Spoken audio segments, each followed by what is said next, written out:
ಅಲ್ಲಿ ಮೊದಲನೇ ಬಾರಿಗೆ ಸ್ವತಂತ್ರ ಗ್ರಾಮ ಅಂತ ಒಂದು ಘೋಷಣೆ ಮಾಡ್ಕೊಂಡಿರ್ತಕ್ಕಂಥ ಒಂದು ಒಂದು ಗ್ರಾಮ ಇದೆ ಅಂತಂದರೆ ಅದು ಈಸೂರು.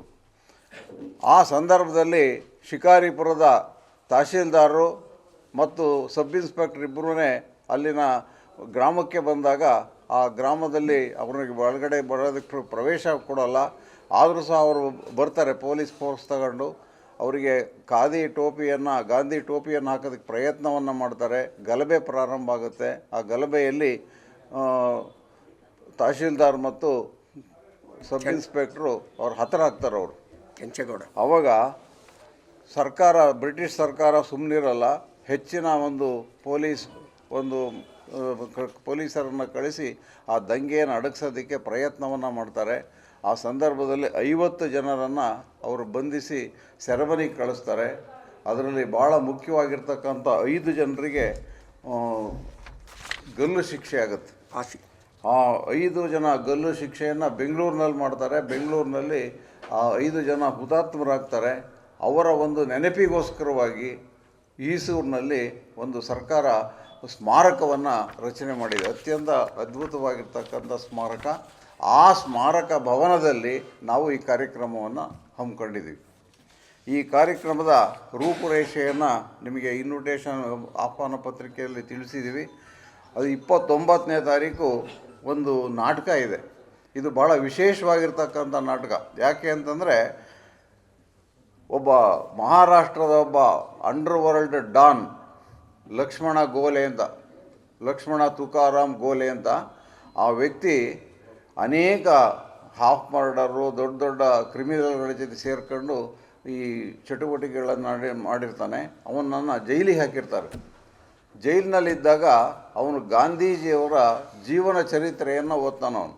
ಜೀವನ ಚರಿತ್ರೆಯನ್ನು ಓದಿ ಇಡೀ ತನ್ನ ಜೀವನದಲ್ಲಿ ನಾನು ಎಂಥ ಕೆಟ್ಟ ಕೆಲಸ ಮಾಡಿದ್ದೀನಿ, ಇನ್ನು ಮುಂದೆ ನಾನು ಪರಿವರ್ತನೆ ಆಗಬೇಕು ಅಂತಂದು ಅವನು ಮಾನ್ಯ ದಿವಸನೇ ನ್ಯಾಯಾಲಯದಲ್ಲಿ ತನ್ನ ತಪ್ಪನ್ನೆಲ್ಲ ಒಪ್ಪಿಕೊಂಡು ಶಿಕ್ಷೆಯನ್ನು ಅನುಭವಿಸಿದ ಮೇಲೆ ಈಗ ಇಡೀ ಭಾರತದಾದ್ಯಂತ ಎಲ್ಲ ಸೆರೆಮನೆಗಳಿಗೆ ಹೋಗಿ ಅಲ್ಲಿನ ಈ ಸೆರೆಯಾಳುಗಳಿಗೆ, ಅಲ್ಲಿನ ಖೈದಿಗಳಿಗೆ ಮನಪರಿವರ್ತನೆಗೆ ಪ್ರಯತ್ನವನ್ನು ಮಾಡ್ತಾ ಇದ್ದಾನೆ. ಅವನ ಕುರಿತು ಒಂದು ನಾಟಕ.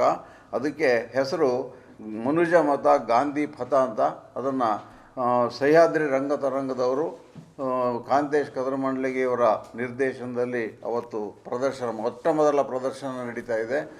ಇನ್ನೊಂದು ವಿಶೇಷ ಅಂತಂದರೆ, ಆ ಲಕ್ಷ್ಮಣ ಗೋಲೆ ಈ ಕಾರ್ಯಕ್ರಮಕ್ಕೆ ಆಗಮಿಸ್ತಾ ಇರ್ತಕ್ಕಂಥದ್ದು. ಮಹಾರಾಷ್ಟ್ರದಿಂದ ಅವರು ಈ ಕಾರ್ಯಕ್ರಮಕ್ಕೆ ಆಗಮಿಸ್ತಾ ಇದ್ದಾರೆ ಅವರು. ಹೀಗಾಗಿ ಇದಕ್ಕೆ ಒಂದು ವಿಶೇಷವಾಗಿರ್ತಕ್ಕಂಥ ಒಂದು ಮಾನ್ಯತೆ ಇದೆ. ಮಾರನೇ ದಿವಸ ಬೆಳಗ್ಗೆ 9:00 ನಾವು ಪ್ರಭಾತ್ ಪೇರಿಯನ್ನು ಮಾಡ್ತೇವೆ. ಅಲ್ಲಿ ವೀರಭದ್ರ ಸ್ವಾಮಿ ದೇವಸ್ಥಾನ ಇದೆ ಈಸೂರಿನಲ್ಲಿ. ಗಲಭೆ ಪ್ರಾರಂಭ ಆಗಿದ್ದೇ ಅಲ್ಲಿ.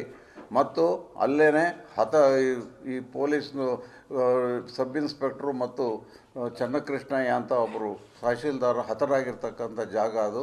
ಅಲ್ಲಿಂದ ನಮ್ಮ ಪ್ರಭಾತ್ ಪೇರಿ ಪ್ರಾರಂಭ ಆಗುತ್ತೆ ಈ ಸ್ಮಾರಕದವರೆಗೆ. ಆ ಸ್ಮಾರಕದಲ್ಲಿ 11 ಗಂಟೆಗೆ ಸರಿಯಾಗಿ ನಾವು ಹುತಾತ್ಮರಿಗೋಸ್ಕರವಾಗಿ 2 ನಿಮಿಷ ಮೌನವನ್ನು ಆಚರಣೆ ಮಾಡಿ, ಯಾರ್ಯಾರು ದೇಶಕ್ಕೋಸ್ಕರವಾಗಿ ಮಡಿದಿರ್ತಾರೆ ಅವರೆಲ್ಲರ ಸ್ಮರಣೆಯನ್ನು ಮಾಡಿಕೊಂಡು ಅವರಿಗೆ ನಾವು ಶ್ರದ್ಧಾಂಜಲಿಯನ್ನು ಅರ್ಪಿಸಿ ನಮ್ಮ ಕಾರ್ಯಕ್ರಮವನ್ನು ಮಾಡ್ತೀವಿ. ಇದಕ್ಕೆ ರಾಷ್ಟ್ರೀಯ ನಮ್ಮ ಸರ್ವೋದಯ ಮಂಡಲದ ಅಧ್ಯಕ್ಷರಾಗಿರ್ತಕ್ಕಂತಹ ಚಂದನ್ ಪಾಲ್ ಅಂತಕ್ಕಂಥವರು ಪಶ್ಚಿಮ ಬಂಗಾಳದಿಂದ ಬರ್ತಾರೆ. ವಾದ್ರಾದಲ್ಲಿ ಅವ್ರ ಆಫೀಸ್ ಇರೋದು. ಪಶ್ಚಿಮ ಬಂಗಾಳದಿಂದ ಅವರು ಅಲ್ಲಿಂದ ಆಗಮಿಸ್ತಾ ಇದ್ದಾರೆ. ಅವತ್ತು ನಮ್ಮ ರಾಜ್ಯಾಧ್ಯಕ್ಷರಾಗಿರ್ತಕ್ಕಂಥ ಡಾಕ್ಟರ್ HS ಸುರೇಶ್ ಅವರು ಮತ್ತು ನಮ್ಮ ಜಿಲ್ಲಾಧ್ಯಕ್ಷರು ಮತ್ತು ಕಾರ್ಯದರ್ಶಿಗಳು ಅವರೆಲ್ಲ ಭಾಗವಹಿಸ್ತಾ ಇದ್ದಾರೆ. ಅವತ್ತು ಮಧು ಬಂಗಾರಪ್ಪನವರು, BY ರಾಘವೇಂದ್ರ ಅವರು, VI ವಿಜಯೇಂದ್ರ ಅವರನ್ನು ಸಹ ನಾವು ಆಹ್ವಾನವನ್ನು ಕೊಟ್ಟಿದ್ವಿ. ಅವರು ಬರ್ತೀನಿ ಅಂತ ಹೇಳಿದ್ದಾರೆ. ಮತ್ತು ಅವತ್ತು ಒಂದು ಸಮಾರೋಪ ಸಮಾರಂಭ ಇದೆ. ಇದಕ್ಕೆ ಅಲ್ಲಿನ ಗ್ರಾಮ ಪಂಚಾಯಿತಿ ಈಸೂರವರು ನಮಗೆ ಸಹಕಾರವನ್ನು ಕೊಡ್ತಾ ಇದ್ದಾರೆ. ಶ್ರೀಮತಿ ರೇಖಾ ಪ್ರಭಾಕರ್ ಪಾಟೀಲ್ ಅಧ್ಯಕ್ಷರು ಅವತ್ತು ಆ ಕಾರ್ಯಕ್ರಮದ ಉದ್ಘಾಟನೆಯನ್ನು ಮಾಡ್ತಾ ಇದ್ದಾರೆ. ಅಧ್ಯಕ್ಷತೆಯನ್ನು ಚಂದನ್ ಪಾಲ್ ಅವರು ಅಧ್ಯಕ್ಷರು, ಅಖಿಲ ಭಾರತ ಸರ್ವೋದಯ ಮಂಡಲ ಸರ್ವ ಸೇವಾ ಸಂಘ ಅವರು ಅವತ್ತು ಅಧ್ಯಕ್ಷತೆಯನ್ನು ವಹಿಸ್ತಾ ಇದ್ದಾರೆ. ಇನ್ನೊಂದು ಮುಖ್ಯವಾಗಿರ್ತಕ್ಕಂಥದ್ದು ಅಂದರೆ ಒಂದು ಪುಸ್ತಕ ಬಿಡುಗಡೆ ಆಗ್ತಾಯಿದೆ. ಅದು ಸಹ ಈ ಗೋಲೆ ಬಗ್ಗೆ ಬರೆದಿರ್ತಕ್ಕಂಥ ಪುಸ್ತಕ. ಸುರೇಶ್ ಅವರು ಪಾತಕ ಲೋಕದಿಂದ ಗಾಂಧಿಯಾನದವರೆಗೆ ಅಂತ ಆ ಪುಸ್ತಕದ ಹೆಸರು. ಆ ಪುಸ್ತಕವೂ ಸಹ ಬಿಡುಗಡೆ ಆಗ್ತಾಯಿದೆ. ಅವತ್ತು ಅಲ್ಲಿನ ಪ್ರೌಢಶಾಲೆ ಮತ್ತು PU ಕಾಲೇಜಿನಲ್ಲಿ ಓದ್ತಕ್ಕಂಥ ವಿದ್ಯಾರ್ಥಿಗಳಿಗೆ ನಾವು ಪ್ರತಿಭಾ ಪುರಸ್ಕಾರನೂ ಸಹ ಇಟ್ಕೊಂಡಿದ್ದೀವಿ. ಹೀಗಾಗಿ ಇದು ಒಂದು ಭಾಳ ದೊಡ್ಡ ಕಾರ್ಯಕ್ರಮ, ರಾಷ್ಟ್ರ ಮಟ್ಟದಲ್ಲಿ ನಡೀತಾ ಇರ್ತಕ್ಕಂಥದ್ದು ಮೊದಲನೇ ಬಾರಿಗೆ. ದಯವಿಟ್ಟು ನಮ್ಮ ಎಲ್ಲ ಪತ್ರಿಕಾ ಮಿತ್ರರು ಇದಕ್ಕೆ ಹೆಚ್ಚಿನ ಒಂದು ಮಹತ್ವವನ್ನು ಕೊಟ್ಟು ಇದಕ್ಕೆ ಪ್ರಚಾರವನ್ನು ಮಾಡಬೇಕು ಅಂತ ತಮ್ಮಲ್ಲಿ ಸವಿನೀಯವಾಗಿ ಕೇಳ್ಕೊಳ್ತಾ ಇದ್ದೀನಿ. ಇವತ್ತು ನಮ್ಮ ಜೊತೆಗೆ ಇಲ್ಲಿ ರಮೇಶ್ ಅವರು ಕಾರ್ಯದರ್ಶಿಗಳಿದ್ದಾರೆ, ಆಮೇಲೆ ಭಗವಂತರಾವ್, ಆಮೇಲೆ ವಿಶ್ವೇಶ್ವರಯ್ಯ, ಬಸವರಾಜಪ್ಪನವರು, ಪ್ರೊಫೆಸರ್ ಸತ್ಯನಾರಾಯಣ ಅವರು, ಬಸವರಾಜಪ್ಪನವರು, ದೇವಕುಮಾರ್ ಅವರು, ಸಾವಿತ್ರಮ್ಮನವರು ಸಹ ಈ ಒಂದು ಪತ್ರಿಕಾಗೋಷ್ಠಿಯಲ್ಲಿ ಉಪಸ್ಥಿತರಿದ್ದಾರೆ. ಮತ್ತು ಇದರ ಜೊತೆಗೆ ಅವತ್ತು 8 ಜನಕ್ಕೆ ನಾವು ನಮ್ಮ ಸರ್ವೋದಯ ಮಂಡಲದಲ್ಲಿ ಕೆಲಸ ಮಾಡಿರ್ತಕ್ಕಂಥವರು, ಹೆಚ್ಚು ಸೇವೆಯನ್ನು ಸಲ್ಲಿಸಿರ್ತಕ್ಕಂಥವರು, ಸಮಾಜ ಸೇವೆಯನ್ನು ಮಾಡಿರ್ತಕ್ಕಂಥ 8 ಜನರಿಗೆ ನಾವು ಅವತ್ತು ಸನ್ಮಾನವನ್ನು ಸಹ ಇಟ್ಕೊಂಡಿದ್ದೀವಿ. ಇದಿಷ್ಟು ನಮ್ಮ ಈ ಕಾರ್ಯಕ್ರಮ.